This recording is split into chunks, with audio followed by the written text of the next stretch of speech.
نستعينه ونستغفره ونؤمن به ونتوكل عليه ونعوذ بالله من شرور أنفسنا ومن سيئات أعمالنا من يهده الله فلا مضل له ومن يضلله فلا هادي له ونشهد أن لا إله إلا الله وحده لا شريك له ونشهد أن سيدنا وسندنا ونبينا وحبيبنا وحبيب ربنا وطبيبنا ومولانا محمدا عبده ورسوله أما بعد فأعوذ بالله من الشيطان الرجيم بسم الله الرحمن الرحيم الحج أشهر معلومات فمن فرض فيهن الحج فلا رفث ولا فسوق ولا جدال في الحج وتزودوا فإن خير الزاد التقوى فاتقون يا أولي الألباب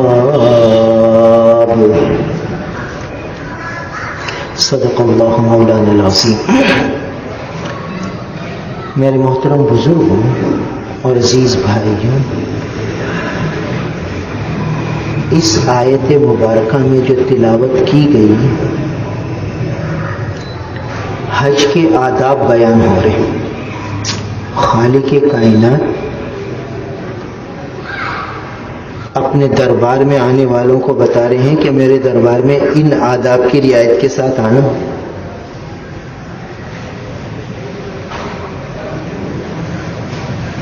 اس لیے ذرا حج کے سفر کو سمجھنا ہے کہ یہ جو حج کا سفر ہے یہ سفر عبادت کا ہے، یہ سفر عبادت ہے، سفر تفریح نہیں ہے. گھومنا پھرنا کھانا پینا اس کے لیے یہ سفر نہیں ہے، یہ عبادت کا سفر ہے. اور عبادت اور تفریح میں فرق کیا ہے؟ عبادت کہتے ہیں اپنی مرضی کے خلاف کام کرنے کو، اور تفریح کہتے ہیں فرحت حاصل کرنا، راحت حاصل کرنا، جو دل میں آئے وہ کر لینا. اس کو تفریح کہتے ہیں. چاہے تفریح کر رہے ہیں، جی میں آ رہا ہے چائے پینے جا رہے ہیں، جی میں آیا کچھ کر رہے ہیں، یہ تفریح ہے. اور عبادت اب ہاتھ اللہ اکبر کہہ کے جب ہاتھ باندھ لیے یہ عبادت شروع ہو گئی. اب دل میں آ رہا ہے کہ سورہ فاتحہ نہ پڑھوں، سورہ رحمان پڑھ لوں. نہیں بھائی پہلے سورہ فاتحہ پڑھوں. ارے بھائی سورہ فاتحہ کے بعد میں اللہ کا ذکر کروں، چوتھا کلمہ پڑھوں، کہتے چوتھا کلمہ نہیں پڑھوں، اب کوئی نہ کوئی صورت میں لاؤ. ارے بھائی رکوع کے اندر سبحان ربی العلیٰ پڑھ لوں، کہتے نہیں سبحان ربی العظیم پڑھوں.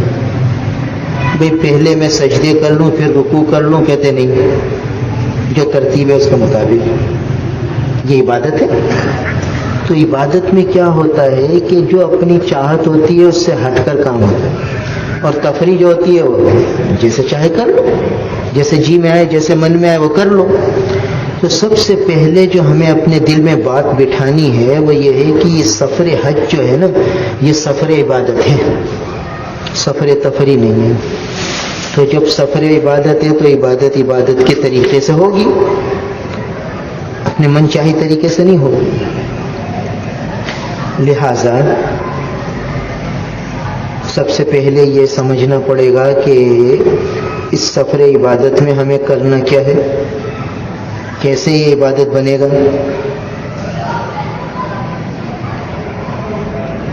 حدیث میں آتا ہے جس کا مفہوم ہے کہ جب حاجی گھر سے نکلتا ہے نا تو ہر قدم پر ایک نیکی اس کو ملتی ہے اور ہر قدم پر ایک گناہ معاف ہوتا ہے. اب یہ ادھر گھر سے نکلا اور عبادت شروع ہو گئی. ہر قدم پہ نیکی مل رہی ہے, ہر قدم پہ گناہ معاف ہو رہا ہے. عبادت شروع ہو گئی. اب میں کہتا ہوں کہ بھائی پوری گاڑی کرانی ہے, بس کرانی ہے, سب مہمان لے کر جائیں گے اور سب کی دعوت بھی کرنی ہے, اور بھائی اس کو بھی انتظار کرو, اس کو بھی بلاؤ, اس کو بھی بلاؤ. بھائی یہ رسم بن گئی, یہ خواہش بن گئی. تو عبادت تھی. اور جب آدمی خواہش اور رسم میں آتا ہے نا تو پھر عبادت کو بھول جاتا ہے. پھر اس کو یہ یاد ہی نہیں ہوتا کہ مجھے کرنا کیا ہے. اب یہ دوسروں کے انتظار کے چکر میں اسے مسنون اعمال کا پتہ ہی نہیں ہوتا, ہوش ہی نہیں ہوتا کہ سفر پر نکلنے سے پہلے ہمارے پیارے آقا نبی کریم صلی اللہ علیہ وسلم نے کیا اعمال کیے ہیں. وہ بھول جاتا ہے کہ کیا اعمال کیے. اور عبادت ذہن میں ہوگی کہ بھئی یہ تو سفر عبادت ہے, تو وہ فضولیات کو کرے گا ہی نہیں, رسوم رواج میں لگے گا ہی نہیں, لینے دینے میں لگے گا ہی نہیں. ہر وقت ذہن میں یہ ہوگا کہ یہ سفر عبادت کا ہے, یہ سفر عبادت کا ہے, مجھے عبادت کے طریقے سے یہ سفر انجام دینا ہے. تو گھر سے نکلنے کے وقت سے لے کر واپسی تک پورا سفر عبادت ہے, ہر لمحہ عبادت ہے. تو ہر لمحے کو چوکنا ہو کے گزارنا ہے اور عبادت کے طریقے سے گزارنا ہے.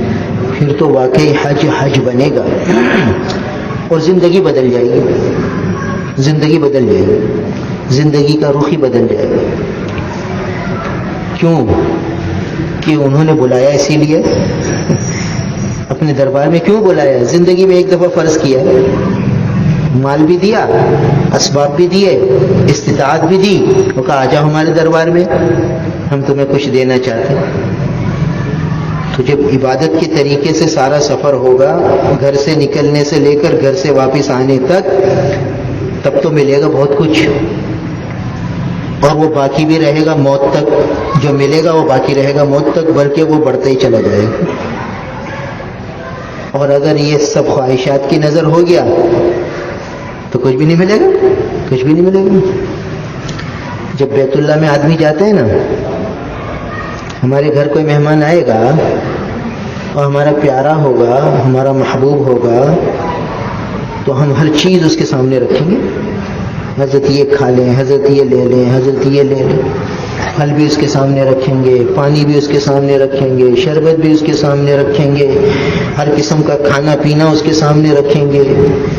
اور کوشش یہ ہوگی کہ بس یہ لے لیں, یہ بھی لیں, یہ بھی کھائیں, یہ بھی کھائیں, یہ بھی کھائیں. اور جتنا وہ کھاتے ہیں اتنا دل خوش ہوتا ہے. حضرت یہ لیں, وہ لے گا, ہمارا دل خوش ہوگا. حضرت یہ لیں تو اس کا دل خوش ہوگا. جتنا لے گا اتنا دل خوش ہوگا, کیونکہ محبوب ہے.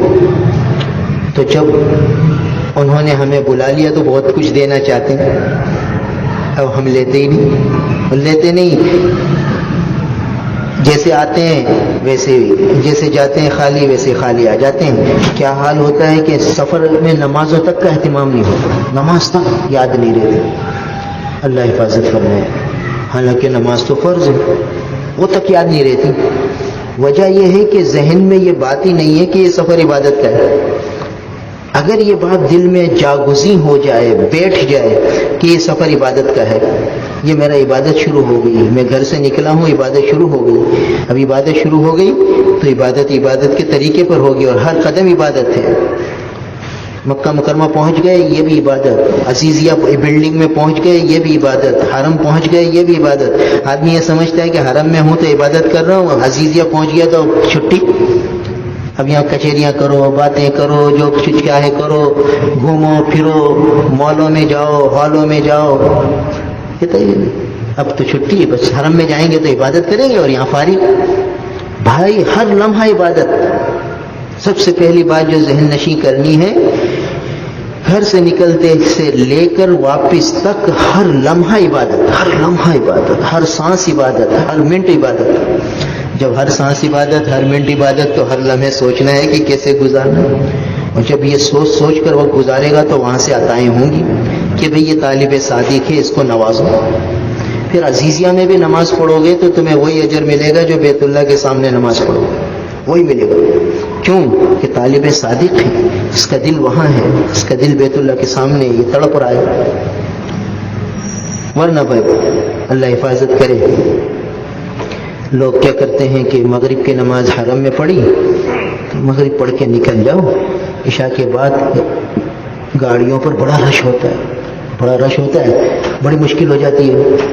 بیت اللہ کی نماز چھوڑ دو، مسجد حرام کی نماز چھوڑ دو، عزیزیہ میں پڑھ لیں گے، ابھی کھانا کھا لیں گے، پھر رش بھی ہو جاتا ہے، کھانے پہ بھی رش ہو جائے گا، بس پہ بھی رش ہو جائے گا. یہ کیا ہو گیا؟ یہ خواہش ہوگی، یہ خواہش ہوگی بہت سے لوگ. اور وجہ یہی کہ انہوں نے یہ سوچا ہی نہیں کہ یہ سفر عبادت ہے، ہر لمحے عبادت ہے، ہر سانس عبادت ہے. تو جتنا یہ چیز دل میں بیٹھے گی نا کہ یہ سفر عبادت ہے، عبادت ہے، عبادت ہے، تو پھر استحضار ہوگا کہ ہاں بھائی ایک ایک لمحہ مجھے احتیاط سے گزارنا ہے، ایک ایک لمحہ قیمتی بنانا ہے. جب یہ سوچ سوچ کر وقت گزارے گا تو انشاءاللہ بہت اچھا وقت گزرے گا. تو یہ جو آیت تلاوت کی نا، اس میں اللہ تعالیٰ فرما رہے ہیں کہ الحج اشہر معلومات، حج کے مہینے متعین ہیں. حدیث پاک میں آتا ہے وہ شوال، ذی قعدہ، ذی الحجہ کے 10 دن یہ حج کے مہینے کہلاتے ہیں. فمن فرض فیہن الحج، جس پر ان مہینوں میں حج فرض ہو جائے تو 3 بڑے بڑے کام نہیں کرنے حج میں. اور سب سے پہلا کام فرمایا رفث نہیں کرنا، فسوق نہیں کرنا، جدال نہیں کرنا. یہ تینوں چیزیں حج میں ہوں گی ہی نہیں. فلا رفث ولا فسوق ولا جدال فی الحج، یہ تینوں چیزیں حج میں ہوں گی ہی نہیں. اور سب سے پہلا لفظ رفث آ گیا، رفث ہے. یہ سمجھنا ہے کہ یہ کیا حج کی عبادت کا سب سے پہلا ادب رفث آ گیا. رفث نہیں کرنا، رفث نہیں کرنا. اور رفث کی کیا تشریح ہے؟ عجیب ہے. اصل میں ہمارا دین دین فطرت ہے، دین فطرت. اور فطرت وہ ہوتی ہے کہ جو انسان کی طبیعت کے تقاضے ہوتے ہیں. کھانے کی طلب لگتی ہے، کہتے ہیں بھوک ہے، یہ فطرت ہے. جب بھوک لگتی ہے دل چاہتا ہے کچھ کھا لو. اب پیاس لگتی ہے تو پی لو. پیاس لگتی ہے تو کھانے سے پیاس نہیں بجھے گی، اور بھوک لگے گی تو پانی سے پیٹ نہیں بھرے گا. فطرت ہے، فطرت. تو جو احکامات شریعت ہیں وہ سب فطرت کے عین مطابق ہیں. تو اب کہا جا رہا ہے کہ حج میں سب سے پہلا ادب بتایا جا رہا ہے کہ رفث ہی نہیں کرنا. یا اللہ، رفث کس کو کہتے ہیں؟ پتہ ہے رفث کس کو کہتے ہیں؟ رفث کہتے ہیں بیوی سے بے تکلفی کی بات کرنے کو. بیوی سے بے تکلفی کی بات کرنے کو. ارے بھائی عبادت کا سفر ہے اور پہلی بات کہہ رہے ہیں کہ رفث نہیں کرو. یہ کس کے ذہن میں تصور ہوتا ہے بیوی کا اس وقت؟ یہ ساری چیزیں کس کے ذہن میں ہوتی ہیں؟ مگر اللہ تعالیٰ فرما رہے رفث نہیں کرنا. فسوق جدال بعد میں آ رہا ہے، رفث پہلے آ رہا ہے. معلوم ہے بھائی کچھ مسئلہ ہے. ساری نورانیت ختم ہو جائے گی اگر آنکھ غلط استعمال ہو گئی، اگر دل غلط سوچ گیا، ساری نورانیت ختم، سارا انوار ختم. اور اللہ کی عجیب ترتیب ہے کہ طواف کر رہا ہے، آگے عورتیں ہیں، ساری دنیا کا حسن و جمال ہے. یہاں بھی عورت نظر آ رہی ہے، کوئی کس ملک کی، کوئی کس ملک کی، کس کی ادا کیسی، کس کی چال کیسی، کس کا چلن کیسا. آنکھیں وہاں لگ رہی ہیں. حکم علیہ رفث نہیں کرنا. بھائی رفث نہیں کرنا. او بھائی اب بتاؤ. اور ان کی نگاہ پڑ رہی ہے یہاں. فضائل حج میں شیخ الحدیث رحمۃ اللہ علیہ نے ایک قصہ لکھا ہے، بڑا عجیب عبرت کا ہے. کہ فرمایا ایک بزرگ طواف فرما رہے تھے اور ایک شخص، اس کی آنکھ پھوٹی ہوئی تھی، اور طواف کے دوران ساتوں چکر میں کہتا تھا رب اغفر لی رب اغفر لی رب اغفر لی رب اغفر لی رب اغفر لی، اور کچھ کہتا ہی نہیں تھا. یا اللہ میری بخشش فرمائے، اللہ میری بخشش فرمائے، اللہ میری مغفرت. ساتوں چکر میں وہ بزرگ اسی کے ساتھ ساتھ رہے. کہنے لگے آنکھ نکلی ہوئی ہے، یا اللہ میری آنکھ صحیح کر دے. ایک دفعہ بھی نہیں بولا، کوئی دنیا کی اور چیز بھی نہیں مانگی، آخرت کی بھی کوئی نہ جنت کا سوال کر رہا ہے نہ دوزخ سے پناہ مانگ رہا ہے. ساتوں چکر میں رب اغفر لی، یا اللہ مجھے معاف کر دے، یا اللہ مجھے معاف کر دے. طواف کے بعد ارے بھائی سارے طواف میں تم ایک ہی جملہ بولتے رہے، ایک ہی دعا مانگتے رہے، یا اللہ بخش دے، یا اللہ بخش دے، یا اللہ بخش دے، یا اللہ بخش دے. اور کچھ کیوں نہیں مانگتے؟ آنکھ تمہاری آنکھ کو کیا ہوا؟ یہ اس کی درستگی کیوں نہیں مانگتے؟ کہ بھائی بات یہ ہے کہ میں یہیں بیت اللہ میں طواف کر رہا تھا تو ایک عورت طواف کر رہی تھی، میری نگاہ اس پہ پڑ گئی اور پڑی کی پڑی رہ گئی. غیب سے ایک تماشا پڑا میرے چہرے پر جس سے یہ آنکھ بھی باہر نکل آئی. اس وقت سے مجھے ڈر لگ رہا ہے، کہتا ہوں بھائی اللہ بخش دے، یا اللہ بخش دے، بھائی اللہ بخش دے. بخشش ہی مانگتا ہوں. وہ بخشش ہو گئی، نجات ہو گئی تو پھر تو جان چھوڑ جائے گی، ورنہ تو پتہ نہیں کیا ہوگا. دیکھو ولا رفث، جس پہ حج فرض ہو جائے وہ رفث نہ کرے. اور اگلا ادب بتاؤں، رسول اللہ صلی اللہ علیہ وسلم جب حجۃ الوداع کے موقع پر گئے نا، تو جب حج کا احرام باندھنے لگے نا تو اپنی تمام بیویوں سے ملاقات کر لی، ملاقات فرما لی تاکہ حلال راستہ اختیار ہو جائے. تو یہ جو چاہت ہے، یہ جو پیاس ہے، یہ جو خواہش ہے، یہ پوری ہو جائے، پھر اس کی طرف رغبت نہ رہے. سارا سفر خوشی سے، سہولت سے، پوری انابت اللہ کے ساتھ ہو جائے. بتاؤ یہ آداب ہے بھائی، یہ دین فطرت ہے، یہ فطرت. جب پیاس لگتی ہے تو پانی پیتا ہے، بھوک لگتی ہے کھانا کھاتا ہے، تو یہ بھی ایک تقاضا اللہ نے رکھا ہے. فرمایا یہ پورا کر کے پھر چلو، پھر احرام باندھو. احرام باندھنے کے آداب میں لکھا ہے یہ. اور آگے حکم آ گیا رفث نہیں کرنا، اور آگے یہ قصہ آ گیا کہ دیکھو کیسی چماٹ پڑی آنکھوں کے غلط استعمال سے. تو یہ سب ترتیب ہے، تو ذرا خیال رکھنا کہ رفث نہیں کرنا. آنکھوں کا بہت احتیاط، اور آنکھ سے ہی آگے دل میں جاتی ہے بات. ہوتا کیا ہے کہ آپ جب طواف کریں گے نا تو وہاں آپ کو مختلف ملکوں کے جوڑے نظر آئیں گے، میاں بیوی ہوں گے، وہ کندھے پر ہاتھ رکھ کے چل رہے. آپ کی بیوی اشارہ کرے گی کہ دیکھو یہ کیسے چل رہے ہیں، آپ اس کو اشارہ کریں گے کہ کیسے چل رہے ہیں. اب اسی اشارے میں بہت سی چیزیں دل میں آئیں گی، اور وہاں سے اللہ تعالیٰ کی نگاہ دل پہ پڑ رہی ہے کہ یہ طواف کر رہا ہے کہ کیا کر رہا ہے. فلا رفث، یہ رفث کو ذہن میں رکھنا. یہ میں بار بار اتنی تاکید اس لیے سمجھا رہا ہوں کہ قرآن کہہ رہا ہے کہ حج کا پہلا ادب یہ بتا دیا کہ رفث نہیں کرنا. معلوم ہوتا ہے کہ کچھ احتیاط ہے اور بہت زیادہ احتیاط ہے. تو ذرا یہ آنکھیں محفوظ رکھنا، یہ غلط بھٹک نہ جائیں. ساری دنیا کو حسن و جمال ہوگا تو ایسا نہ ہو کہ وہ نگاہیں اس پر پڑ جائیں. آپ ایئرپورٹ پر اتریں گے نا تو لبیک اللہم لبیک کی صدا زبان پر ہوگی. شیطان نے ہر جگہ کام کرنا شروع کر دیا. اب جیسے ہی وہاں جائیں گے نا، اپنا پاسپورٹ دکھائیں گے امیگریشن والوں کی، اور سب عورتیں بیٹھی ہوئی. پہلے مرد بیٹھتے تھے اور نوجوان بچیاں بیٹھی ہوئی. اب آنکھوں سے آنکھیں ٹکرائیں گی، دل میں آئے گا کہ یہ کیا ہے، اور آپ کہیں گے ارے ایسے بے حیائی شروع کر دی ان لوگوں نے. یہ چرچے شروع ہو جائیں گے، باتیں شروع ہو جائیں گی. او بھائی اس طرف توجہ ہی نہیں کرنی، تذکرہ ہی نہیں کرنا. فلا رفث، اپنے ہاتھ سے کام کرو، اس کو پاٹ کو نظروں کی حفاظت کے ساتھ پاسپورٹ دو. وہ کہیں یہاں انگوٹھا رکھو، یہ آپ یہ کرو، یہ کرو، جو کرنا ہے نظروں کی حفاظت سے کرو. اتنی احتیاط ہے. تو پہلا ہی ادب بتا رہے ہیں رفث نہیں کرنا. تو یہ جو ہے نا بڑا ہی محتاط چوکنا ہوتے. حرم میں داخل ہو رہے ہیں تو وہاں عورتیں پولیس والی کھڑی ہیں. اب نگاہ اٹھتی، دیکھو تو صحیح ہے وہ پولیس والی عورتیں، ایسا نہیں ہونا چاہیے. مذاکرہ شروع ہو جاتا ہے. اور پھر باتیں آگے چلتی، یہ بھی عورت کھڑی ہوئی ہے، یہ بھی عورت کھڑی ہوئی ہے، یہ بھی عورت کھڑی ہوئی ہے، نگاہیں بھٹک رہی ہیں، نگاہیں بھٹک رہی ہیں. ارشاد عالی ہے فلا رفسا، بھائی رفس نہیں کرنا، ہر جگہ ہر جگہ. تو اتنی محتاط طریقے سے یہ کام کرنا ہے بھائی کہ جب ہم پاکستان واپس آ جائیں تو نگاہ کی حفاظت پکی ہو جائے، اس کی مشق ایسی ہو جائے. ساری زندگی اگر نگاہ صحیح ہو گئی نا تو بہت سے گناہوں سے آدمی بچ جاتا ہے.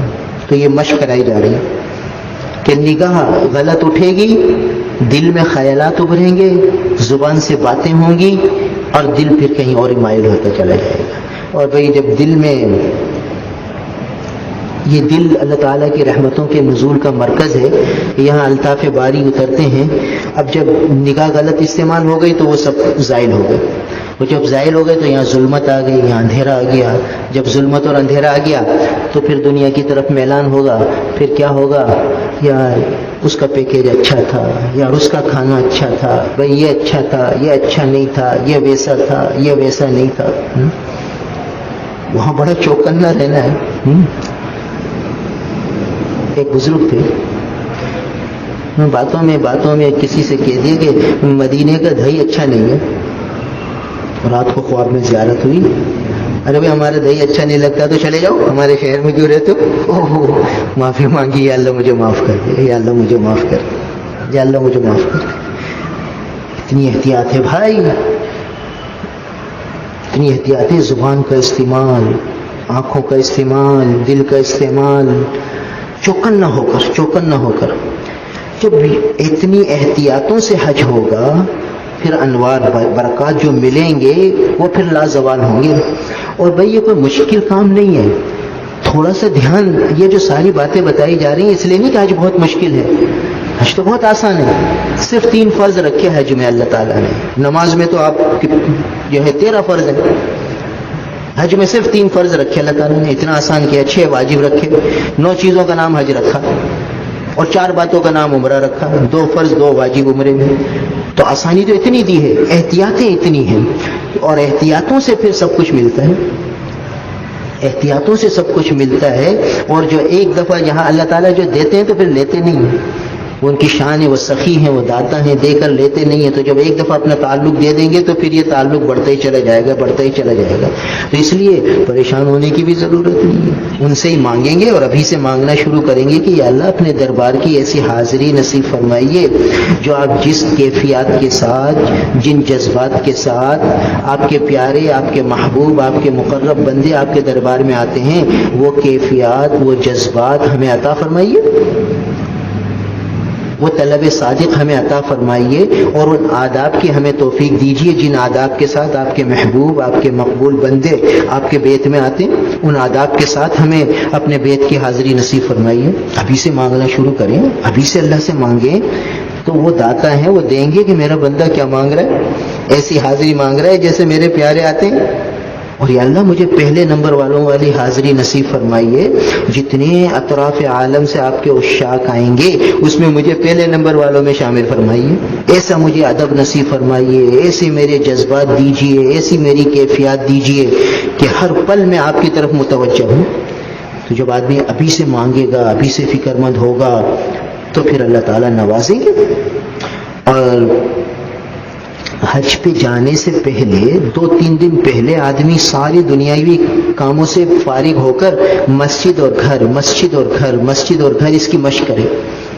گھر یا مسجد بس. اور پھر کبھی قرآن پڑھے، کبھی ذکر کرے، کبھی تلاوت کرے. ہر وقت اپنے آپ کو اس مشق کا عادی بنائے تاکہ وہاں جا کر اس کا دل اعمال میں لگے. اب آج کل حال یہ ہے کہ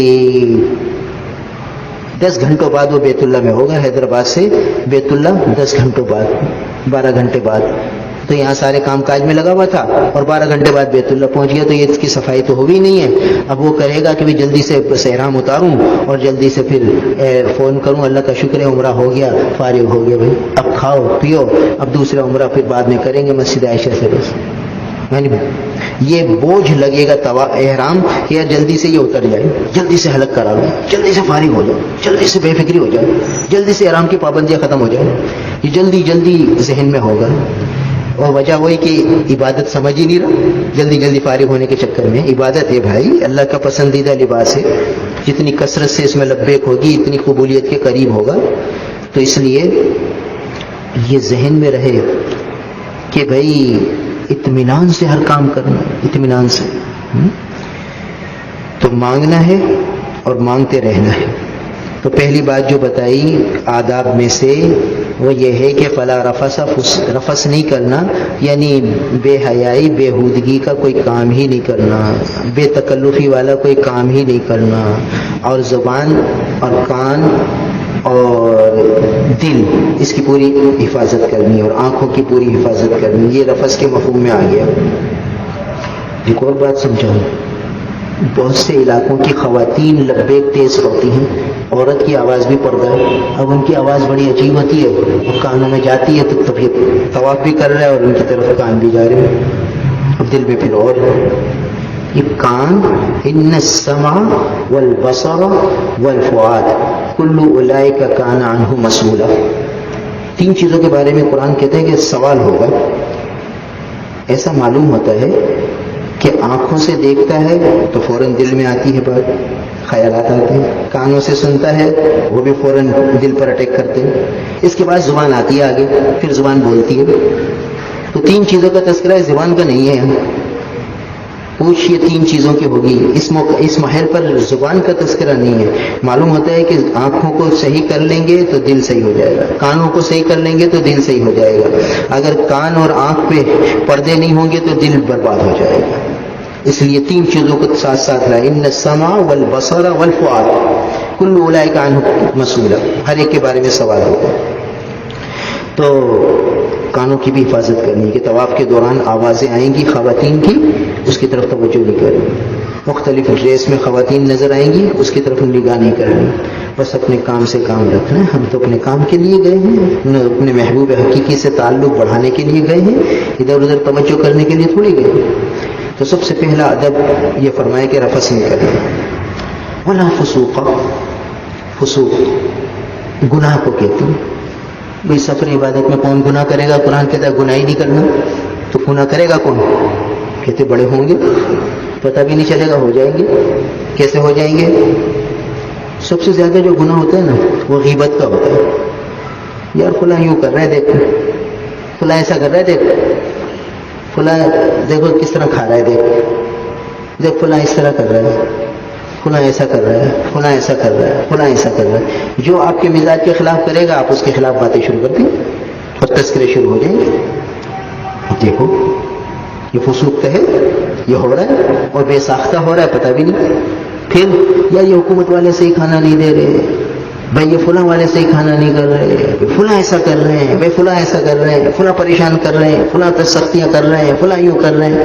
سب کی غیبتیں ہو رہی ہیں بھائی، فسوق ہو رہا ہے.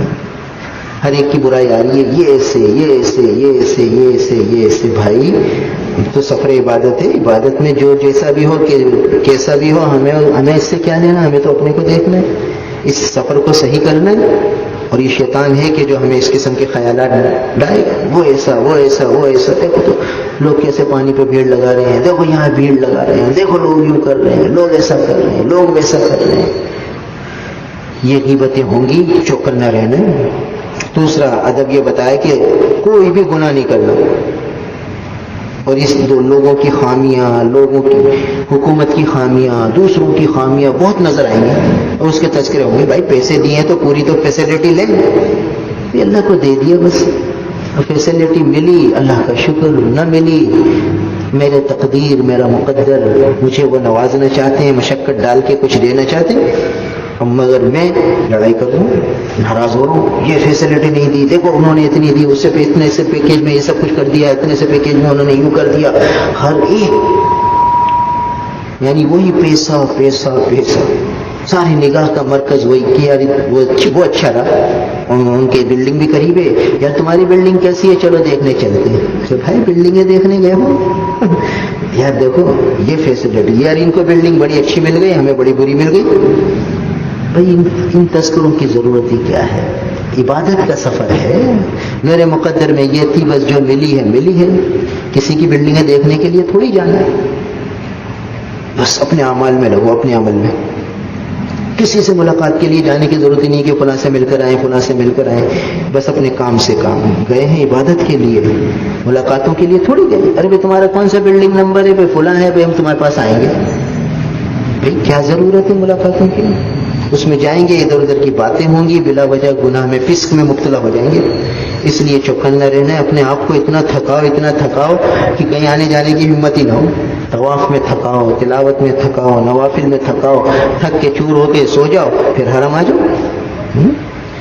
تو دوسرا کام جس سے بچنا ہے وہ فسق و فجور ہے، اس سے بچنا ہے، ہر قسم کے گناہ سے بچنا. اور تیسرا جو ہے نا وہ جدال، جھگڑا نہیں کرنا. تو کہتے ہیں سفر عبادت میں کون جھگڑا کرے گا؟ کہتے ہیں سب سے زیادہ جھگڑے اسی سفر میں ہوتے ہیں. اور کہاں ہوتے ہیں؟ میدان عرفات میں ہوتے ہیں. میدان عرفات میں بہت جھگڑے ہوتے ہیں. بھائی میدان عرفات تو سب کچھ لینا، معرفت کا مقام ہے، وہاں کیوں جھگڑے؟ کہتے ہیں بہت جھگڑے ہوتے ہیں. مینا میں جھگڑے ہوتے ہیں، احرام کی حالت میں جھگڑے ہوتے ہیں. اور زمزم پینے پہ جھگڑے، طواف اور پھر زمزم. وہ قرآن کہہ رہا ہے جدال نہ کرو.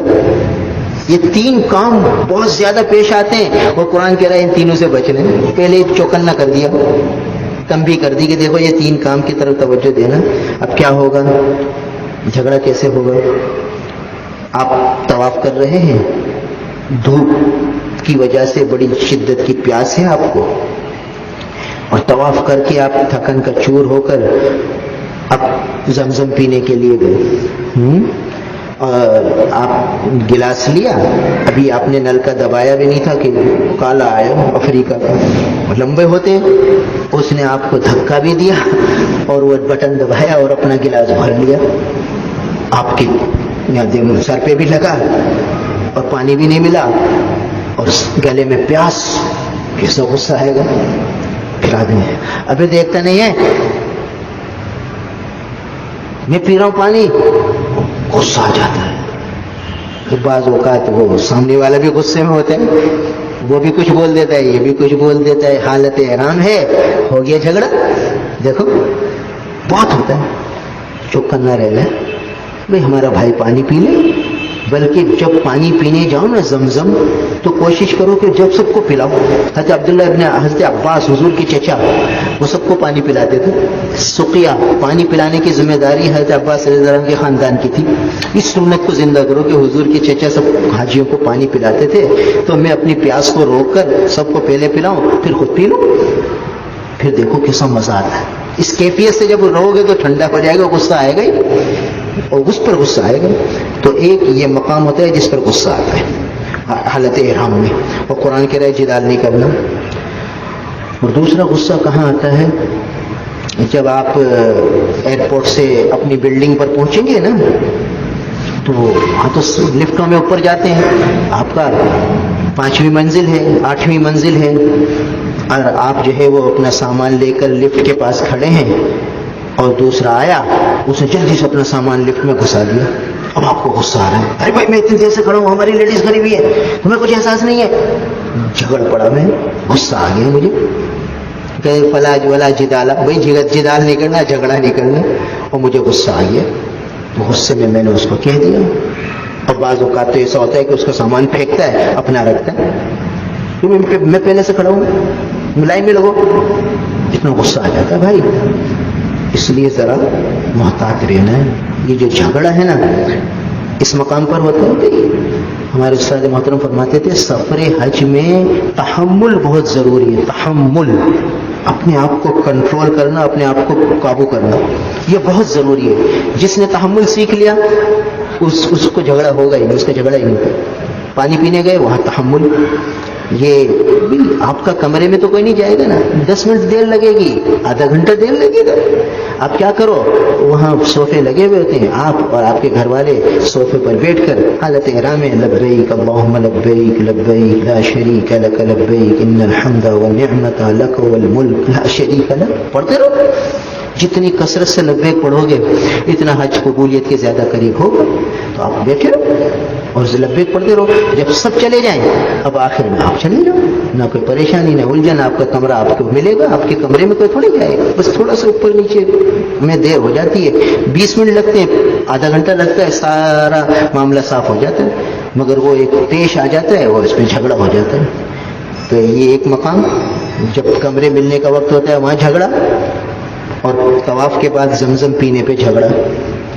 تیسرا جھگڑا کہاں ہوتا ہے کہ جب مینا جانے کے لیے بسیں آئیں گی نا تو وہاں جھگڑا ہے کہ بھئی وہ آپ کھڑے ہوئے اور بھئی وہ بس آئی تو پیچھے سے بہت سارا ریل آیا اور سب بس میں گھس گیا جلدی جلدی جلدی، اور اس نے سیٹیں بھی روک لیں. پھر دوسری بس آئی وہ بھی ایسے بھر گئی، آپ کھڑے کے کھڑے.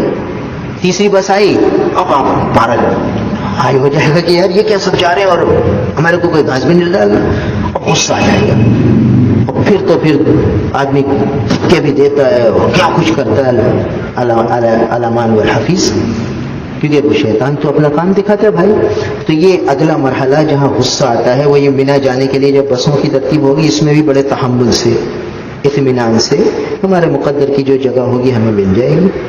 اور اگلا جو غصہ آتا ہے وہ جب مینا پہنچ جاتے ہیں تو مینا میں ہر آدمی کو یہ اتنی جگہ ملے گی جتنی یہ مصلی ہے نا اتنی. اب بعض کیا ہوتا ہے پہلے پہنچ جاتے ہیں اور موٹے ہوتے ہیں، اب وہ بیچارے لیٹ گئے تو اس نے آدھی وہاں والی سیٹ بھی لے لی. اب ہم آئے تو تھکن سے چور، اتنی دیر بس کا انتظار کیا تھا، بڑی مشکل سے بس میں بیٹھے تھے، بڑی مشکل سے پہنچے، رات کبھی 3 بج رہے ہوتے ہیں کبھی 2:30 بج رہے ہوتے ہیں، تھکن سے چور ہوتے ہیں. اور پھر یہاں دیکھا تو اب ہماری جگہ ہی رکی ہوئی ہے. اب پیش آتا ہے وہ بیچارہ نیند میں خراٹے لے رہا ہوتا ہے، ہلا دیتے ہیں، باہر بڑا کر روکتا ہے، کیا ہوا؟ ارے بھائی جلدی کی جگہ نہ روکو، ایسے روک لیے ذرا، آپ کو احساس نہیں ہے ذرا. بھائی اس کو احساس نہیں ہے، آپ کو کون سا احساس ہے جو اپنے بیچارے کی نیند برباد کرتے ہیں؟ اطمینان سے لیٹ جاتے تھوڑی سی. یہ جھگڑا یہاں جھگڑا ہوتا ہے. سارے مراحل بہت زیادہ پیش آتے ہیں تو چوکنا رہنا ہے. سفر عبادت ہے بھائی، ہم تھوڑی سی جگہ میں تھوڑا سا جیسے بھی الٹا سیدھا لیٹ جائیں، تھوڑی دیر ہوگی وہ بیچارہ کروٹ لے گا، یہ 2 گھنٹے بعد رات گزر ہی جائے گی، صبح ترتیب سے سو جانا، کیا ہو گیا؟ تو یہ ذرا یہ مرحلہ آتا ہے. پھر اگلا مرحلہ جو آئے گا وہ مینا سے عرفات جانے کے لیے بسیں آتی ہیں، پھر وہاں جھگڑا. پھر عرفات پہنچ کر وہ بستروں پر جھگڑا.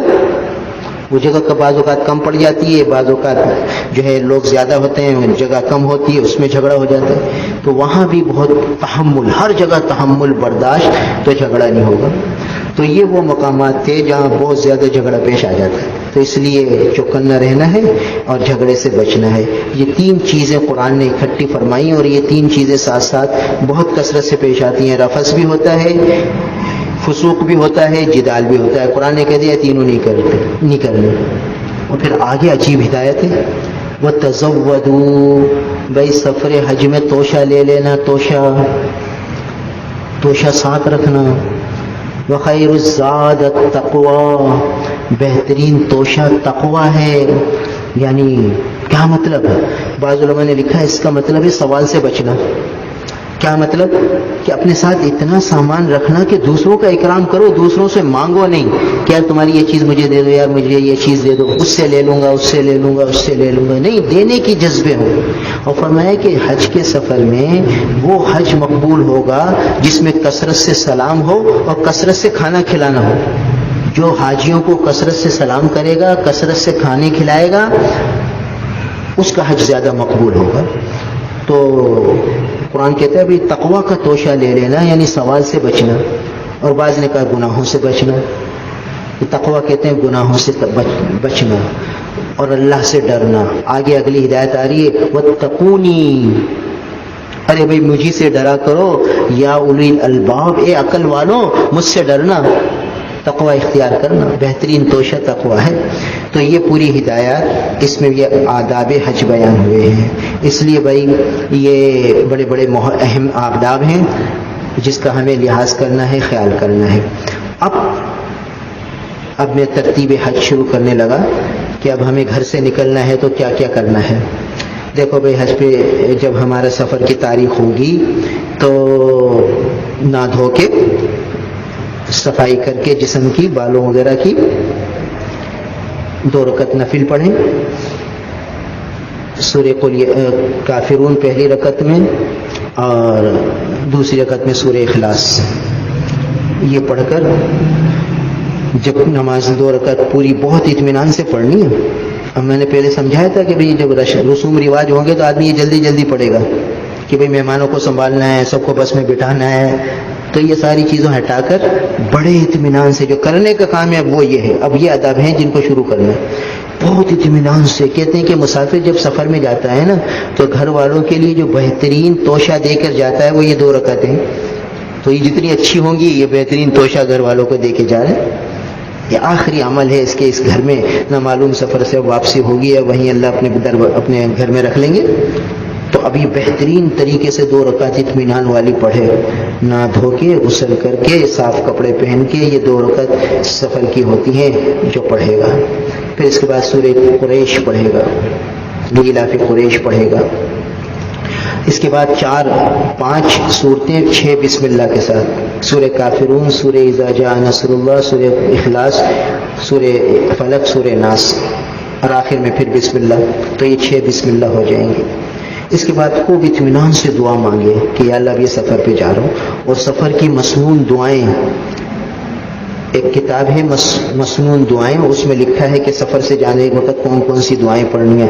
اللہم انا نسألک فی سفرنا ھذا البر والتقوى ومن العمل ما ترضى. یہ پوری لمبی دعا ہے. اب یہ اطمینان سے دعا پڑھیں اور پھر خوب اپنی دل سے دعائیں مانگے کہ اللہ یہ سب آپ کے حوالے.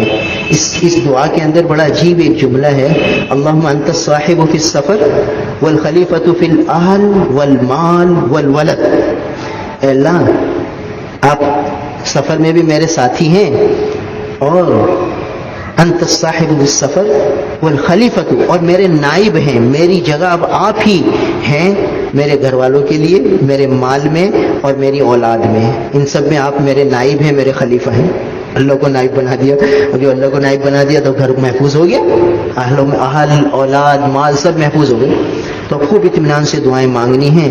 سفر کی جتنی دعائیں ہیں آخر میں کم از کم اتنا کہہ لے کہ اللہ رسول اللہ صلی اللہ علیہ وسلم جب سفر حج پر گئے اور عام سفر پر جب نکلے تو جو جو دعائیں مانگی ہیں وہ ساری میرے حق میں, میرے گھر والوں کے حق میں قبول فرما لیجیے. اب یہ دعا کر کے کہتے ہیں کہ مرد بھی دعا نماز پڑھے, اگر گھر والے بھی ساتھ ہیں وہ بھی نماز پڑھیں. اب سب گھر والوں سے ہنستے چہرے کے ساتھ, فرحت کے ساتھ, مرجھائے ہوئے چہرے کے ساتھ نہیں. فراق پر صدمہ تو ہوتا ہے, جدائی پر رونا تو آتا ہے, تو رو بھی لے, کوئی حرج نہیں, مگر دل خوشی سے بھر رہا ہو کہ محبوب حقیقی کے پاس جا رہے, محبوب حقیقی کے دربار میں جا رہے. تو گھر والوں کو بھی بتائے کہ رو تو لو, مگر ایسا نہ ہو کہ اداس ہو جاؤ. تم بھی اداس, یہ بھی اداس, تو ایک اداسی کی کیفیت نہ ہو, ایک فرحت کی کیفیت ہو, خوشی کی کیفیت ہو. خوشی میں بھی تو رونا ہوتا ہے, جیسے دلہن گھر سے جاتی ہے تو رونا پیٹنا ہوتا ہے مگر خوشی کا ہوتا ہے, اور میت گھر سے جاتی ہے وہ تب بھی رونا پیٹنا ہوتا ہے مگر اداسی کا رونا ہوتا ہے. دونوں رونوں میں کتنا فرق ہے. وہ دلہن جا رہی ہے جب بھی روتے ہیں مگر ایک خوشی کی کیفیت کے ساتھ رونا ہوتا ہے, اور میت جاتی ہے تو بھی رونا ہوتا ہے مگر وہ اداسی کا ہوتا ہے. تو یہ جو رونا ہو نا اداسی والا نہ ہو, خوشی والا ہو. دیکھو زمین آسمان کا فرق ہے رونے میں. تو رونا بھی ہو کوئی حرج نہیں, یہ فطرت ہے, یہ فطرت سلیمہ ہے. اور پھر کیا ہوگا کہ مرد حضرات محلے کی مسجد میں جائیں گے, پہلے سے مؤذن کو کہہ دیں گے کہ بھئی مسجد کھول کے رکھنا. اللہ کے رسول صلی اللہ علیہ وسلم جب سفر پہ جاتے تھے تو مسجد میں 2 رکعت نفل پڑھتے تھے پھر جاتے تھے. تو پھر مسجد میں بھی 2 رکعت نفل مرد حضرات پڑھیں گے, عورتیں تو مسجد جاتی نہیں ہیں. اور وہاں بھی قل یا ایھا الکافرون اور سورہ اخلاص پڑھے اور خوب دعائیں مانگے. خوب دعائیں مانگ کے اب پھر یہ مسجد سے نکلے اور سواری پہ سوار ہو جائے. اب سواری میں سوار ہو گئے اور سواری کی جتنی دعائیں ہیں وہ پڑھ لی, اور اب ہمارا سفر شروع ہوگا کراچی کی طرف. تو سفر دیکھو ہم نے پہلے بتایا سفر عبادت ہے, تو اب کچہریاں نہیں کرنی. اب اپنے ساتھ ایک قرآن ہمیشہ ساتھ رکھنا ہے سفر میں. موبائل پر بھروسہ نہیں کرنا, موبائل میں پڑھنا جائز ہے مگر اس کی بیٹری ڈاؤن ہو جاتی ہے پھر ختم. تو اس لیے ایک زپ والا قرآن رکھو. اب جیسے ہی سفر شروع ہوا سفر کی دعائیں ہو گئیں اور اب اپنا قرآن پاک لیا اور سورہ یاسین پڑھی اور سورہ بقرہ پڑھ لی. کراچی پہنچتے پہنچتے یہ 2 کام ہو جائیں گے. سفر کے آغاز میں سورہ یاسین پڑھنا, سورہ بقرہ پڑھنا, سارے سفر میں آسانی, سہولت, عافیت ہو جاتی ہے الحمدللہ. واپسی تک کے لیے سب کچھ آسانی ہو گئی. ابھی آپ کا سفر ہوا, پھر سارے امیگریشن کے کام سے فارغ ہوئے اب یہاں تک تو سب کا سفر ایک ہی ہوگا. پھر کچھ تو مدینہ پاک کی پروازیں ہوں گی، کچھ کی جو ہے نا وہ مکہ مکرمہ کی ہوں گی، جدہ کی. تو جو مدینہ منورہ جائیں گے تو ان کو تو کوئی احرام کی پابندیاں نہیں ہیں، تو مدینہ منورہ جانے کے آداب انشاءاللہ بعد کی نشستوں میں ہوں گے. آج جو نشست ہے اس میں ہمیں عمرے کی ترتیب سمجھانی ہے کہ جب ہم یہاں سے جائیں گے تو پھر کیا کریں گے. تو اب جو ہے کراچی ایئرپورٹ پر احرام کی چادریں باندھ لیں گے. یہ احرام کی چادریں ہیں، یہ احرام نہیں ہے. احرام تو نیت کا نام ہے، لبیک پڑھنے کا نام ہے. نیت اور لبیک پڑھیں گے تو احرام شروع ہوگا اور احرام کی پابندیاں شروع ہوں گی. خالی چادریں باندھ لینے کا نام احرام نہیں ہے، اس کو ایسے مجازاً احرام کہہ دیتے ہیں. تو اب کراچی ایئرپورٹ پر احرام کی چادریں باندھ لی، اور جن کی پروازیں کنیکٹڈ ہیں، کوئی دبئی ہے، کوئی بحرین ہے، کوئی دوسرے علاقوں سے ہیں، تو وہ اس علاقے میں پہنچ کے احرام باندھیں گے. اور جن کی ڈائریکٹ جدہ کی ہے تو وہی کراچی ایئرپورٹ پر احرام باندھ لیں گے. احرام کی چادریں باندھ کر اگر نفل پڑھنے کا وقت ہے تو نفل پڑھیں گے. نفل پڑھ کے نیت نہیں کریں گے، جہاز میں بیٹھ جائیں گے. جہاز میں بیٹھ کر جب جہاز پرواز کر جائے تو تقریباً 3.5 گھنٹے کے بعد میقات آتی ہے. مگر چونکہ اس وقت پھر آدمی سو بھی جاتا ہے، وضو بھی ٹوٹ جاتا ہے سونے کی وجہ سے، تو جیسے ہی جہاز پرواز کر جائے، آدھا گھنٹہ گزر جائے، اب نیت کر لو تاکہ بے فکری ہو جائے. اب نیت کیا کرنی ہے کہ یا اللہ عمرے کے احرام کی نیت کرتا ہوں، اس کو قبول فرما لیجئے اور آسان فرما دیجئے. لبیک اللہم لبیک لبیک لا شریک لک لبیک ان الحمد والنعمت لک والملک لا شریک لک. 3 دفعہ مرد حضرات تھوڑی بلند آواز سے پڑھیں اور خواتین آہستہ آواز سے پڑھیں. پھر اس کے بعد درود شریف پڑھیں اور پھر دعا مانگنے لگ جائیں. یہ احرام شروع ہو گیا. نیت سے پہلے اگر سر پہ ٹوپی ہے تو وہ اتار لیں. اب بہتر یہی ہے کہ ٹوپی پہنے رکھیں سارے سفر میں، اور جب جہاز میں جب نیت کا وقت آئے اس وقت ٹوپی اتاریں اور پھر نیت کر کے لبیک پڑھ کے دعا مانگنے لگے. یہ قبولیت کی گھڑی ہے، یہ اللہ کا مہمان، اس نے سفر کا تقاضا پورا کر دیا ہے، احرام باندھ لیا ہے. اب یہ جو مانگے گا ملے گا. خوب مانگو، دیر تک مانگو. یہ سفر سارا مانگنے کا ہی ہے. اللہ تعالیٰ کو مانگنا پسند ہے تو وہ اپنے بندے کو اپنا بھکاری دیکھنا چاہتے ہیں. تو جو جتنا مانگے گا اتنا اللہ تعالیٰ اسے نوازیں گے. اس لیے ابھی سے مانگنے کی عادت ڈالو. بار بار مانگو، بار بار بار بار، ہر تھوڑی دیر بعد چلتے پھرتے دکان پر بیٹھے ہوئے ہیں، گھر میں بیٹھے ہوئے ہیں، فوراً مانگنے لگ جاؤ. تھوڑی دیر بعد جب مانگنے کی عادت ہو جائے گی تو اب جب ہاتھ اٹھیں گے تو ہو سکتا ہے 1 گھنٹے تک مانگتے چلے جاؤ. دیر تک مانگو. اب پھر اس مانگنے کے دوران لبیک بھی پڑھتے رہو. احرام کی پابندی شروع ہو گئی. احرام کی پابندی کیا ہے؟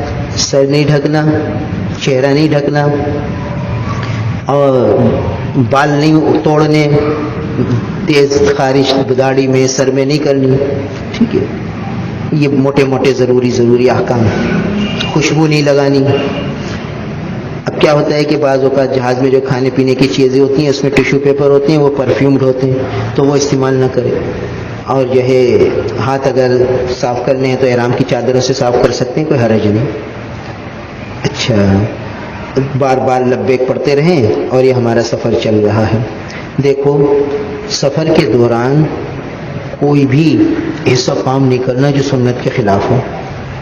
اور سب سے اہم کام جو سنت کے خلاف ہو جاتا ہے وہ یہ کھانے کا زیاں. کھانا ملتا ہے جہاز میں، وہ ہماری طبیعت کا ہوتا نہیں، آدھا کھاتے ہیں آدھا چھوڑتے ہیں، وہ کچرے کے ڈبے میں جاتا ہے. تو آپ کیا کریں کہ اپنے ہینڈ کیری میں ایک شوپر رکھیں.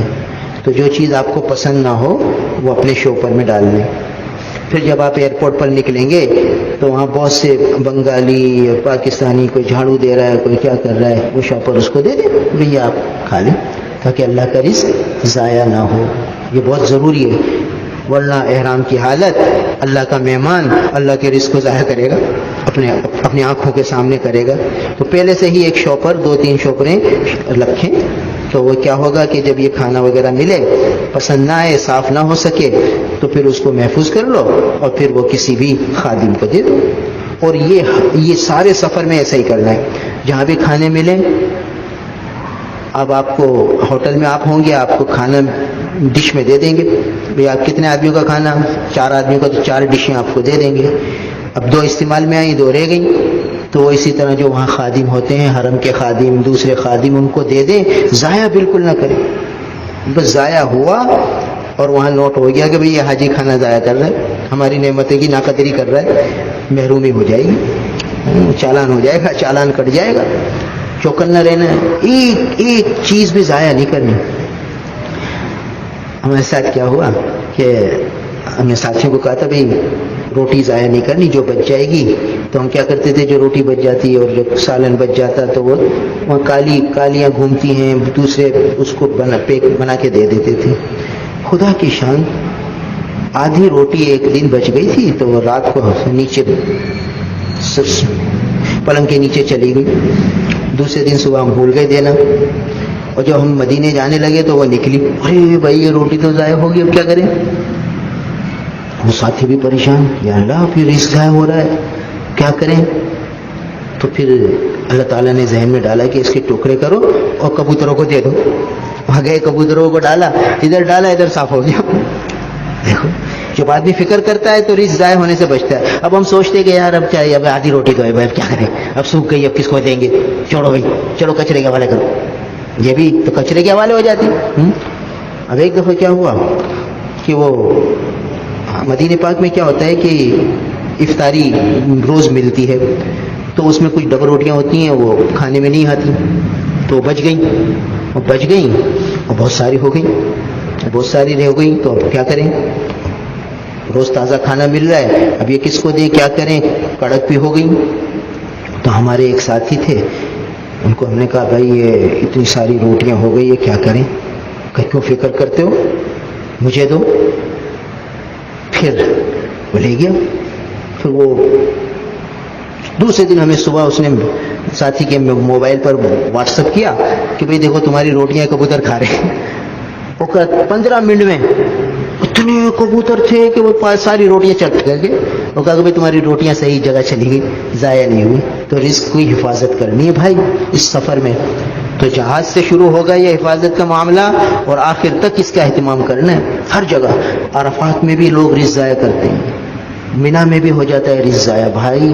تو عرفات میں بھی تھوڑا سا کھانا لو، جتنا کھا سکو، پلیٹیں صاف کرو. مینا میں جتنا کھا سکو اتنا لو، اس سے زیادہ نہیں لو، تھوڑا سا لو تاکہ پلیٹیں صاف ہوں. اس کا اہتمام کرو کہ بھئی کھانا کا ایک ذرہ بھی ضائع نہ ہو. علماء نے لکھا ہے کہ سفر حج میں جو نیک کام کی عادت پڑ گئی نا، سارا اللہ تعالیٰ اس نیک کام کی توفیق دیں گے. اور جس گناہ کی عادت پڑ گئی، زندگی بھر نہیں چھوٹ سکے گا وہ گناہ. تو اگر کھانا رزق کے ضیاع کی عادت پڑ گئی، زندگی بھر نہیں چھوٹ سکتا. اس لیے اہتمام سے ایک ذرہ رزق اس کی قدر کرنی ہے، ضائع کرنے سے بچنا ہے. تو اب یہ جہاز کا سفر ہمارا ہو رہا ہے، اور لبیک پڑھتے چلے جائیں، اور لبیک کی کثرت کرنی ہے. مرد حضرات زور سے پڑھیں، پورا جہاز خاموش ہوتا ہے، کوئی لبیک نہیں پڑھتا. اس لیے کوشش یہ کریں کہ ہر تھوڑی دیر بعد لبیک پڑھتے رہیں، ہر تھوڑی دیر بعد لبیک پڑھتے رہیں، یہاں تک کہ یہ امیگریشن کے کام ہوں گے وہاں نظروں کی پوری حفاظت کرتے ہوئے. اور یہاں بھی بڑا اہم معاملہ ہے، اکثر نمازیں قضا ہو جاتی ہیں. کیا کرتے ہیں کہ وہ لوگ نماز پڑھنے نہیں دیتے، کہتے آگے چلو، بس میں بٹھا دیتے ہیں، 1-1.5-2 گھنٹے بس میں بیٹھے رہو اور نماز قضا ہو جاتی ہے. تو کوشش کرو کہ زبردستی پڑھ لو، پہلے سے وضو وغیرہ تیار رکھو، نماز کا وقت ہو گیا تو بس میں چڑھنے سے پہلے ہی نماز پڑھ لو. اس کی کوشش کرو، کہیں بھی نماز پڑھنے کی جگہ مل جائے اپنی نماز پڑھو، پھر بسوں میں بیٹھو.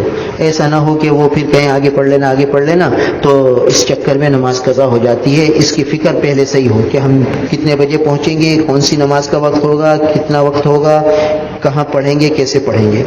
تو کیونکہ جدہ سے مکہ تک پہنچانے میں تقریباً یہ بس میں 1-1.5 گھنٹہ روک دیتے ہیں، اس کے بعد 1 گھنٹہ 1.5 گھنٹہ پہنچنے میں لگتا ہے.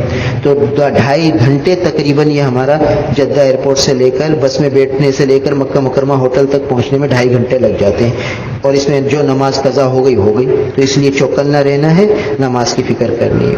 پھر جیسے ہی ہم پہنچیں گے ہوٹل، وہی بات، تحمل، برداشت، اپنے کمرے کا نمبر دیکھ لو، اطمینان سے جب سب لوگ چلے جائیں تو اپنا ہوٹل سارا سامان ہوٹل اپنے کمرے میں سیٹ کریں، اور بھائی دیکھو اب کیا ہوتا ہے، ہر ایک کو یہ ہوتا ہے جلدی عمرہ کریں جلدی عمرہ کریں، تو بھائی جلدی عمرہ کرنے کی ضرورت نہیں ہے. ایک رات پہلے سے مہمانوں کے ساتھ ہم رہے، سفر میں وقت گزرا، تھکن سے چور ہیں، 2-3 گھنٹے آرام کرو، نیند کرو، تاکہ طبیعت میں نشاط آ جائے، ہمت آ جائے، بشاشت آ جائے. پھر کھانا کھاؤ، چائے پیو، جب طبیعت میں خوب انشراح ہو جائے اب چلو سفر پہ. اب جب ہم آرام کریں گے تو اے سی چل رہا ہوگا، تو چادر اوڑھ سکتے ہیں، پاؤں پر بھی ڈال سکتے ہیں، صرف چہرہ اور سر پہ چادر نہیں ڈال سکتے. اس کا ذرا خیال رکھیں کہ چادر اوڑھ لیں یہاں تک، کمبل وغیرہ سینے تک، چہرہ اور سر کو نہیں ڈھانپنا، باقی سارا جسم ڈھانپ سکتے ہیں، پاؤں بھی ڈھانپ سکتے ہیں، کوئی حرج نہیں.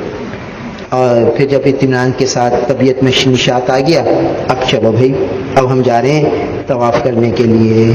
عمرے میں 2 فرض ہوتے ہیں، 2 واجب ہوتے ہیں.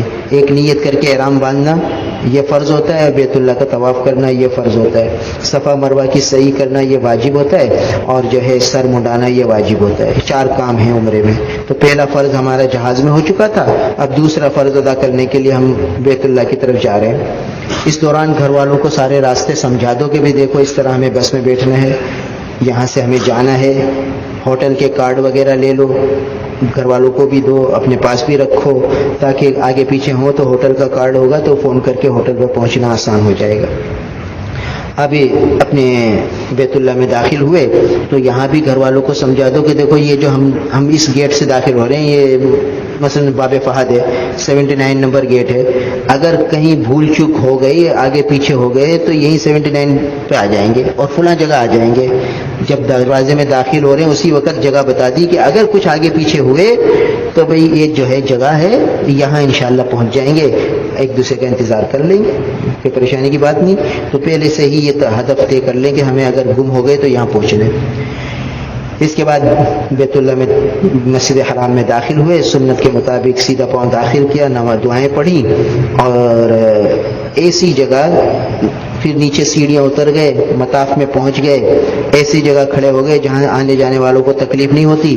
اب بیت اللہ کو دیکھو اور بسم اللہ اللہ اکبر، لا الہ الا اللہ وللہ الحمد والصلاۃ والسلام علی رسول اللہ، یہ کہہ کے ہاتھ اٹھا کے خوب دعائیں مانگو. اب بیت اللہ پر جب پہلی نظر پڑتی ہے تو خوب دعائیں قبول ہوتی ہیں. تو اتنی لمبی دعا یاد نہ ہو تو بسم اللہ اللہ اکبر، آخری درجہ یہ بسم اللہ اللہ اکبر کہہ کے ہاتھ اٹھا کے بیت اللہ کو دیکھتے رہو، دعائیں مانگتے رہو، جتنی دیر دعائیں مانگو مانگتے رہو. اچھا کئی ساتھی اکٹھے جاتے ہیں، 8 10 15 20 ساتھی ہوتے ہیں، کسی کا دل زیادہ دعا میں لگتا ہے، کسی کا کم لگتا ہے، تو جو دعا کر لے وہ پیچھے جا کے بیٹھ جائے، بیت اللہ کو دیکھتا رہے، اور جو مانگ رہا ہے اسے مانگنے دے. بار بار اس کو یہ نہ تنبیہ کرے کہ چلو اب جلدی کرو جلدی کرو جلدی کرو. جس کا دل دعا میں لگ گیا اس کو مانگنے دو، اور جس کی دعا ختم ہو گئی ہے وہ پیچھے بیٹھ کے بیت اللہ کو دیکھتا رہے. بیت اللہ کو دیکھنے پر 20 رحمتیں برستی ہیں. بیت اللہ پر ہر وقت 120 رحمتیں برستی ہیں. 20 رحمتیں دیکھنے والے کو ملتی ہیں، 40 رحمتیں وہاں نماز پڑھنے والے کو ملتی ہیں، 60 رحمتیں طواف کرنے والے کو ملتی ہیں. طواف جو کرے گا اس کو 60 رحمتیں، جو نوافل پڑھے گا اس کو 40 رحمتیں، اور جو صرف دیکھتا رہے گا، کوئی ذکر نہیں کر رہا، کوئی دعا نہیں پڑھ رہا، کوئی تلاوت نہیں کر رہا، بس بیت اللہ کو دیکھ رہا ہے تو 20 رحمتیں برسیں گی کہ محبوب حقیقی کے گھر کو دیکھ رہا ہے. تو لہٰذا پریشان ہونے کی ضرورت نہیں ہے، ہمارا میٹر چل رہا ہے. تو جو دعا میں لگا ہوا ہے اس کو دعا مانگنے دو، اور ہماری دعا اگر پوری ہو گئی ہے تو ہم بس بیت اللہ کو دیکھتے رہے ہیں. اور بس اب بیت اللہ کو دیکھ لیا، لبیک ختم ہو گئی، اب لبیک نہیں پڑھنی. اب جب سب ساتھی فارغ ہو گئے، اب ہمیں ہری لائٹ کی طرف جانا ہے اور طواف کا آغاز کرنا ہے، یہ دوسرے فرض کا آغاز. تو ہم کیا کریں گے، سیدھا کندھا کھول لیں گے، اس کو استباء کہتے ہیں. احرام کی چادر میں یہ استباء، سیدھا کندھا کھولنے کو استباء کہتے ہیں. یا استباء شروع ہو گیا، سیدھا کندھا کھل گیا، اور جو ہے اب ساتھ چلیں گے، اور گھر والے آپ کا بیلٹ پکڑ لیں، اور ہری بتی پیچھے ہوگی، بیت اللہ سامنے ہوگا. نیت کریں گے کہ یا اللہ عمرے کے طواف کی نیت کرتا ہوں، اس کو قبول فرما، آسان فرما. بسم اللہ اللہ اکبر، یہ کانوں تک ہاتھ اٹھائیں گے اور نیچے کر لیں گے، اس کو کہتے ہیں نیت کرنا. پھر آگے ہاتھ اس طرح سینے کی طرف کریں گے اور حجر اسود کی طرف کریں گے کہ جیسے کہ ہم حجر اسود کا بوسہ لے رہے ہیں. اس کو کہتے ہیں استلام کرنا. بسم اللہ اللہ اکبر لا الہ الا اللہ وللہ الحمد والصلاۃ والسلام علی رسول اللہ, اور یہ کہہ کے ہاتھوں کو چوم لیں گے گویا حجر اسود کا ہم نے بوسہ لے لیا. اس کو کہتے ہیں استلام کرنا. تو کانوں تک ہاتھ اٹھانا یہ نیت کرنا کہلاتا ہے, اور آگے ہاتھ کر کے ہاتھوں کو چومنا یہ استلام کہلاتا ہے. یہ دونوں عمل سنت ہیں, نہیں ہو تو کوئی حرج بھی نہیں, پریشان ہونے کی ضرورت نہیں. اور چونکہ رش ہوتے یہ بھیڑ ہوتی ہے تو یہ سارے کام جلدی سے کرنے ہوتے ہیں. بسم اللہ اللہ اکبر, بسم اللہ اللہ اکبر, چومے اور شروع ہو گئے, طواف شروع ہو گیا. اس کے بعد اگلی جو سنت ہے اس وقت کی ایک دعا بھی ہے کہ چھوٹی سی دعا ہے کہ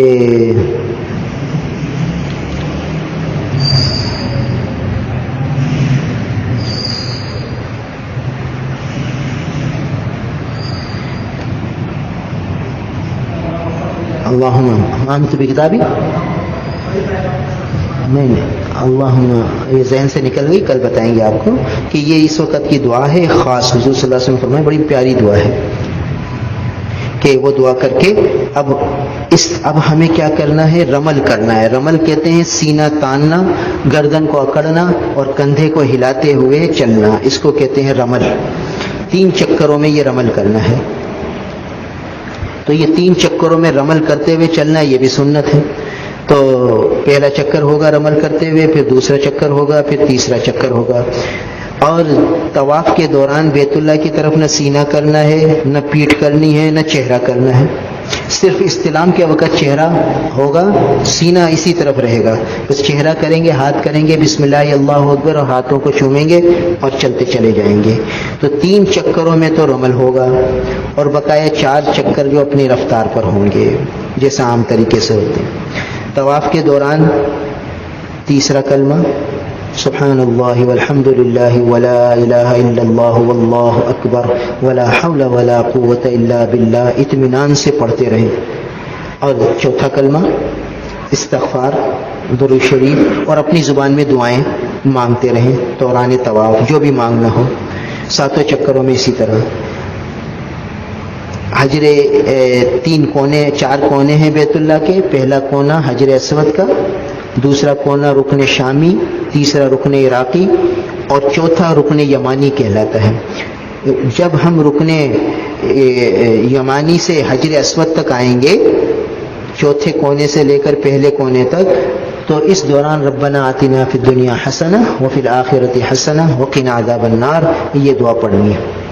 اور تصور میں یہ کلانا ہے کہ یا اللہ رسول اللہ صلی اللہ تعالیٰ علیہ وسلم اس مقام پر یہ دعا فرماتے تھے, تو یا اللہ اس وقت جو رحمتیں برسی ہیں اس میں سے ہمیں بھی حصہ عطا فرمائیے. اور اس تصور سے طواف میں بار بار یہ تصور لانا ہے کہ یہ وہی بیت اللہ ہے جہاں نبی پاک صلی اللہ علیہ وسلم بیت اللہ کے گرد چکر لگاتے تھے, طواف فرماتے تھے. سارے صحابہ کرام اس بیت اللہ کے گرد چکر لگاتے تھے, سارے انبیاء علیہ السلام اس بیت اللہ کے گرد چکر لگاتے تھے, سارے اولیاء کرام اس بیت اللہ کے گرد چکر لگاتے تھے. آج میں گناہوں میں ڈوبا ہوا اللہ کا ناکارہ نالائق بندہ, اللہ نے مجھے یہاں بلا دیا, تو یا اللہ آپ اپنے فضل سے ساری نجاستوں کو دھو دیجئے, ظاہری باطنی روحانی جتنی میری گندگیاں ہیں ساری دھو دیجئے اور پاک صاف کر دیجئے. اور جو رحمتیں ان نیک ہستیوں پر برسی تھیں اے اللہ اس میں سے حصہ دیجئے. تو اب یہ تصور کے ساتھ ان دعاؤں کے ساتھ یہ طواف کر رہا ہے. نگاہیں نیچی ہیں, ضرورتاً ادھر ادھر دیکھنے کی گنجائش ہوتی ہے, اور ضرورتاً بات بھی کر سکتے ہیں طواف کے دوران. بلا وجہ موبائل وغیرہ سب بند کر دیں. یہ نہیں کہ موبائل پر باتیں ہو رہی ہیں, سب کچھ ہو رہا ہے تو سارے انوار ختم ہو جاتے ہیں. جائز ہے, جیسے ایمرجنسی کوئی کال آ گئی تو اس کو اطلاع کر دی کہ ہاں پہ میں طواف کر رہا ہوں یا فلاں جگہ ہوں, تو ٹھیک ہے. مگر بہتر یہ کہ اس کو بالکل ہی بند کر دیں کہ عبادت ہے تو عبادت میں مخلوق کو کیا دخل, بس اللہ کی طرف اللہ کا بندہ متوجہ ہو. تو 7 چکر اطمینان سے کرنے ہیں. ایک یہ جلدی جلدی جلدی بھاگ بھاگ کے کرو, ایک ایک اطمینان سے کرو. تو شروع کے 3 چکروں میں رمل ہوگا, باقی 4 چکر اپنی رفتار پر ہوں گے. جیسے ہی 7واں چکر پورا ہوگا تو 8واں استلام بالکل سینہ بیت اللہ کی طرف کر کے, حجر اسود کی طرف کر کے بسم اللہ اللہ اکبر کہہ کے ہاتھوں کو چومیں گے, اور پھر جو ہے مقام ابراہیم کی طرف جائیں گے. اور مقام ابراہیم پر جا کے اب 2 رکعت نفل پڑھیں گے. یہاں پہنچ کے کندھا ڈھک لیں گے. جو نفل پڑھیں گے کندھا ڈھک کے پڑھنا ہے, ٹھیک ہے. تو واتخذوا من مقام ابراہیم مصلی واتخذوا من مقام ابراہیم مصلی, یہ آیت پڑھتے ہوئے مقام ابراہیم پر جائیں گے اور وہاں جہاں بھی جگہ ملے وہاں نماز پڑھ لیں گے. اگر وہاں رش ہے تو جہاں جگہ مل جائے وہاں پڑھ لو. یہ 2 رکعت ہیں تو نفل, مگر اس کی ادائیگی واجب ہے. یہ کندھا ڈھک کے پڑھنی ہے, اطمینان سے پڑھنی ہے. اس میں بھی سورہ کافرون اور سورہ اخلاص پڑھنا افضل ہے. اب خوب اطمینان سے نفل پڑھ کے گھر والے کے ساتھ پڑھ لیں, خود بھی پڑھ لیں, اور پھر اب بیت اللہ کو دیکھتے ہوئے خوب دعائیں مانگیں. مقام ابراہیم پر دعائیں قبول ہوتی ہیں, طواف کے دوران دعائیں قبول ہوتی ہیں, مقام ابراہیم پر دعائیں قبول ہوتی ہیں. اب خوب دعائیں مانگ لی. اب پیچھے زمزم کے نلکے ہیں, وہاں کھڑے ہو کر زمزم پینا ہے اور زمزم پی کر بھی دعا مانگنی ہے. زمزم کے بعد بھی دعا قبول ہوتی ہے. تو خوب اطمینان سے دعائیں مانگ کے اب ہم صحیح کے لیے جائیں گے. پیچھے سے ہی صحیح کا راستہ ہے.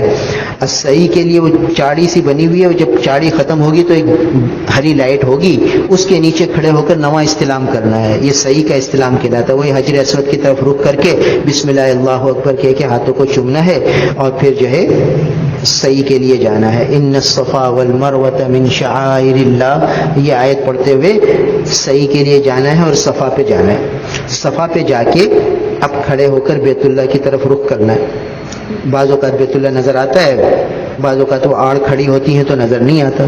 تو بہرحال جہاں سے بیت اللہ نظر آئے وہاں کھڑے ہو کے نیت کرنی ہے کہ یا اللہ عمرے کی سعی کی نیت کرتا ہوں, اس کو قبول فرما, آسان فرما, اور پھر بسم اللہ اللہ اکبر کہہ کے ہاتھ اٹھا کر دعا مانگنی. یہاں اس طرح استلام نہیں کرنا, یہاں بسم اللہ اللہ اکبر کہہ کے ہاتھ اٹھا کے دعا مانگو. اور یہاں ایک خاص عمل ہے کہ دعا کے دوران 21 دفعہ تکبیر پڑھنی ہے اور 7 دفعہ چوتھا کلمہ پڑھنا ہے. اور اس کا طریقہ یہ ہوگا کہ پہلے یہ ہاتھ اٹھائے ہوئے دعا مانگ رہے ہیں, 3 دفعہ تکبیر کہو, اللہ اکبر اللہ اکبر اللہ اکبر, لا الہ الا اللہ وحدہ لا شریک لہ لہ الملک ولہ الحمد وہو علی کل شیء قدیر, اللہ اکبر اللہ اکبر اللہ اکبر, لا الہ الا اللہ وحدہ لا شریک لہ لہ الملک ولہ الحمد وہو علی کل شیء قدیر. اس طرح 3 دفعہ تکبیر کہتے, 7 دفعہ تکبیر کہیں گے تو 21 تکبیریں ہو جائیں گی اور 7 دفعہ چوتھا کلمہ ہو جائے گا. یہ عمل کر کے اب خوب دعائیں مانگ لو, صفا پر دعائیں قبول ہوتی ہیں. اس کے بعد اب صفا سے ہم چلیں گے مروہ کی طرف. جب ہری بتی آئے گی تو مرد حضرات تھوڑی سی رفتار تیز کر دیں گے, بہت تیز بھی نہیں بھاگیں گے اور بالکل آہستہ بھی نہیں ہوں گے. ایسی رفتار ہوگی جیسے کہ جلدی آدمی چلتا ہے, جلدی جلدی وہ دوسری ہری بتی تک پہنچ جائے. اس دوران رب اغفر وارحم انت العز الاکرم یہ پڑھتا رہے, ورنہ کوئی سی بھی دعا پڑھتا رہے. صحیح کے دوران بھی وہی بات, تیسرا کلمہ چوتھا کلمہ دعائیں اپنی زبان میں دعائیں کرتا رہے. اور جب مرد حضرات تیزی سے آگے جائیں گے خواتین اپنی رفتار پہ رہیں گی, آگے جا کے مرد حضرات اپنی رفتار بالکل آہستہ کر لیں یہاں تک کہ خواتین ساتھ ہو جائیں, پھر ساتھ چلتے چلتے چلتے مروہ پر پہنچ جائیں. پھر مروہ پر وہاں سے بیت اللہ نظر نہیں آتا, مگر مروہ پر بھی وہی کرنا ہے جو صفا پہ کیا تھا کہ بسم اللہ اللہ اکبر کہہ کے ہاتھ اٹھا کر 21 تکبیریں کہنی ہیں اور 7 دفعہ چوتھا کلمہ پڑھنا ہے اور پھر خوب دعائیں مانگنی ہے. تو صفا سے مروہ ایک چکر ہوگا, مروہ سے صفا دوسرا چکر, یہاں بھی گری ہری لائٹ آئے گی تو رفتار بڑھانی ہے. پھر صفا پہ پہنچ کے دعائیں مانگنی ہے. ہر چکر میں اسی طرح دعائیں کرنی ہیں اور یہ 21 تکبیریں اور 7 دفعہ چوتھا کلمہ پڑھنا ہے. اور جب 7واں چکر مروہ پر پورا ہوگا تو اب ہمارا صحیح پوری ہو گئی. اب کیا کرنا ہے, بعض اوقات راستہ کھلا ہوا ہوتا ہے تو حرم میں آ کر 2 رکعت نفل پڑھ لو. صحیح کے بعد نفل پڑھنا مستحب ہے, طواف کے بعد تو واجب ہے اور صحیح کے بعد مستحب ہے.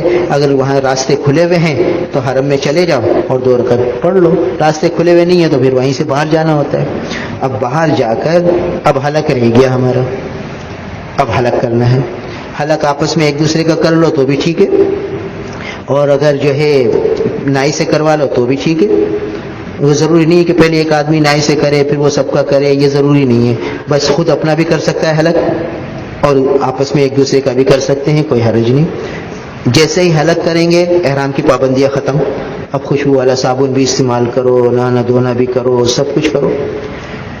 اب یہاں ایک مسئلہ یاد رکھیں کہ سب کا دل یہ چاہتا ہے کہ مطاف میں پہنچے، اور مطاف میں احرام کی چادروں کے بغیر جانے نہیں دیتے، اور دل یہ چاہتا ہے کہ نیچے ہی طواف کریں۔ اوپر کا طواف وہ 1.5 گھنٹے میں ہوتا ہے ایک طواف، اور نیچے 25 منٹ میں ہو جاتا ہے۔ تو نیچے 3 طواف ہو جائیں گے، اوپر 1 طواف ہوگا، اور اوپر سے بیت اللہ نظر بھی نہیں آتا، اور نیچے سے بیت اللہ ہوتا ہے۔ تو ایک کیف ہوتا ہے، ایک سرور ہوتا ہے، ایک طبیعت کا میلان ہوتا ہے، تو طبیعت چاہتی ہے کہ بیت اللہ کے قریب رہیں۔ تو اس میں آسان طریقہ یہ علماء نے لکھا ہے کہ بھئی حلق کو 1 دن 2 دن بعد کراؤ، جب تک احرام کی پابندیاں رہیں گی۔